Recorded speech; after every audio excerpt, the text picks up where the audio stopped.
Bennie in the Bets week 4, a lot going on and a lot to dissect, but a lot of money to be won here. I feel really good about the lines this week. Hopefully that's not fool's gold because we did have an average performance last week and it's time to get some retribution. So my favorite bet of the week and the one that I would be most confident to put a Benjamin down on is the Cowboys at home. They're only -4 and -3.5 in some spots now. I don't get that. Zeke is going to be able to do whatever he wants against a bad Browns run defense that has looked good the last 2 weeks only because they played Cincinnati and Washington, two teams that can't run the football. But Zeke will get after it, have a great game, and Dak leads the league in passing yards. He's going to be able to do whatever he wants. It sounds like Tyron Smith will play, which will help minimize Myles Garrett. And on the other side of the ball, my opinion over the last year has completely changed on Baker Mayfield. The dude is trash. He's only averaging 188 passing yards per game. The Browns are okay. Kevin Stefanski's got them riding the ship a little bit. They have a good offensive line. They're going to try to run the football as long as they can, and they should have some good success. But at some point in this game, I see the Browns trailing, and I see Baker having to bring them back, and I just don't see it happening. I don't. Like I said, I think Baker's trash, so I think he will fail in that effort, and the Cowboys win by at least a touchdown. Number 2, Cardinals -3.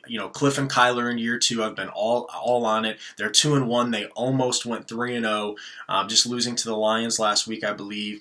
And we had some scares with their wide receivers, DeAndre Hopkins, Christian Kirk, but they're both going to play, it sounds like, per Adam Schefter. And of course, even if they didn't play, I still I thought that the Cardinals would win this game because you have Kyler going nuts and through the air and on the ground. You've got a really good rushing attack with Kenyon Drake and Chase Edmonds, and I've continued to say the Panthers' defense, especially their run defense, is atrocious.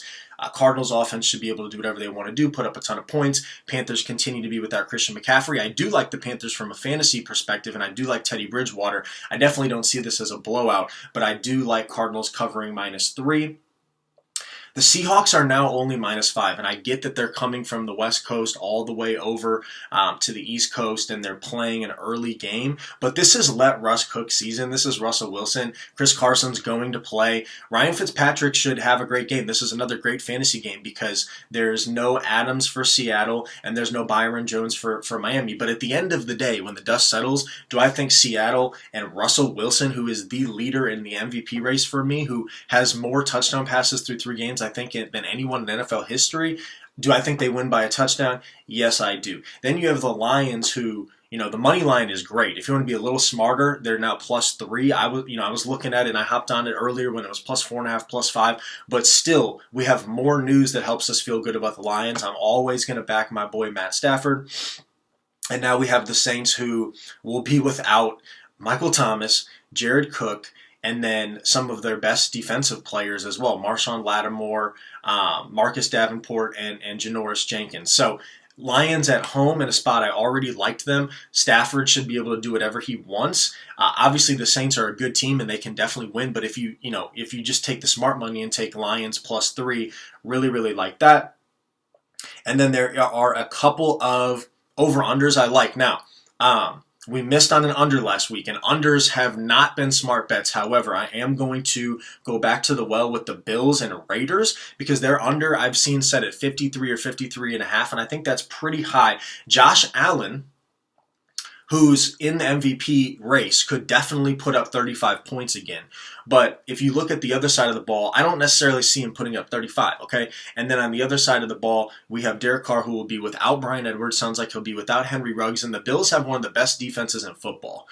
We know that the Raiders like to run the ball, run the clock. I just don't see this game getting to 53 with Derek Carr probably putting up 20 points at max. And so then, Josh Allen would have to put up 34, 35 for the over to hit.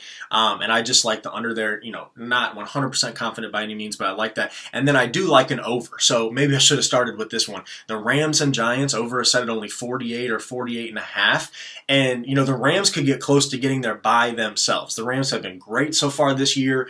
Darrell Henderson looks great, who should be, largely their feature back today. We like him in DFS. Sean McVay is back. And on the other side of the ball, even though the Giants have been terrible, which makes you scared for the under, and which is why I think the over-under is set so low, because the Giants' high in points this year I think is like 17, and I don't even know if they've been in double digits the last 2 weeks. However, Jason Garrett be damned. At some point, Daniel Jones is going to be able to put up at least 20 points. And I've talked about before the season, I wrote in my articles that I think the Rams defense are frauds. Now, obviously, Aaron Donald, best defensive player in football. Jalen Ramsey is a solid player. But other than that, they don't go very deep. And Josh Allen exposed them last week. Josh Allen exposing a lot of people, but he did. And I do think that Daniel Jones and the Giants offense will find success here if they can start using Evan Ingram the way that they should be. Evan Ingram can help them put up points. You still have Golden Tate. You still have the wide receiver on the outside. I'm blanking now. That's embarrassing. But you still have some good weapons. And I do think that Daniel Jones is going to put up about 17, 20 points in this game. And then the Rams offense will go nuclear and will be able to hit that over. And so I think that's 7. I think that's 7 bets I feel pretty good about. We can make some fun parlays there. And let's get after it. Happy week 4. Benny and the Bets edition.